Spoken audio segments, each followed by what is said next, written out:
He raised his glass, the candlelight catching the rim just as he said, "To forever, because I can't imagine my life without you." The whole table clapped, my best friend sitting directly across from me with that perfect, practiced smile she wore for every photo we'd ever taken together.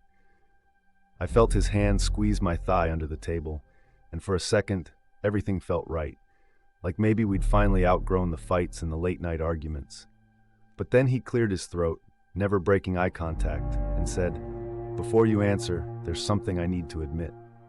The restaurant seemed to shrink around us.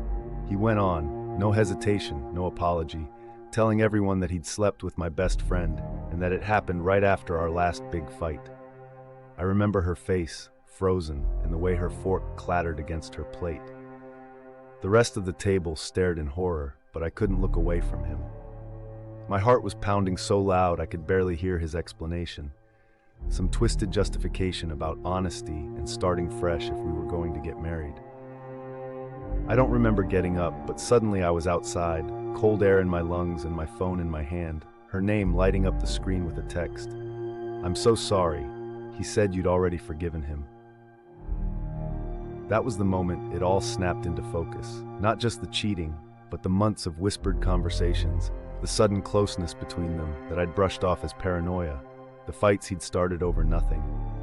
It was all a performance, a test to see how far he could push before I broke.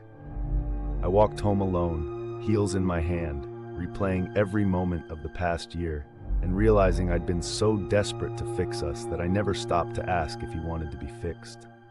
The truth was, I'd been more scared of being alone than being betrayed. And as much as I hated him for what he'd done, I hated myself more for letting it happen right in front of me, in plain sight, under the guise of love.